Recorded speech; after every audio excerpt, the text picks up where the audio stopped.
তালডাংরায় bike দুর্ঘটনায় মৃত এক নিজস্ব সংবাদদাতা। খাতড়া, বাইক দুর্ঘটনায় মৃত্যু হল একজনের, আহত এক বাইক আরোহী। পুলিশ জানিয়েছে, মৃতের নাম শ্রীমন্ত বাউরি, বয়স ৩৩ বছর। তার সঙ্গী বিভীষণ দুলে গুরুতর জখম হয়েছেন। বুধবার দুপুরে বাঁকুড়ার তালডাংরা থানার হারমাসরা গ্রামের কাছে এই দুর্ঘটনাটি ঘটেছে। মৃত শ্রীমন্তের বাড়ি স্থানীয় নবগ্রামে ও আহত বিভীষণের বাড়ি হারমাসরায়।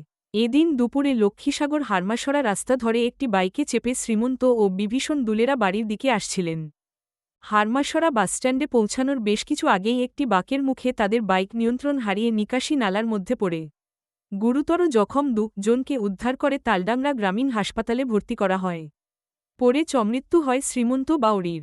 পুলিশের জানিয়েছে, প্রাথমিকভাবে অনুমান করা হচ্ছে, দ্রুত গতিতে যাওয়ার সময়ে বাঁকের মুখে নিয়ন্ত্রণ হারানোর ফলেই মোটরবাইকটি রাস্তা থেকে নিকাশি নালায় পড়ে গিয়েছে।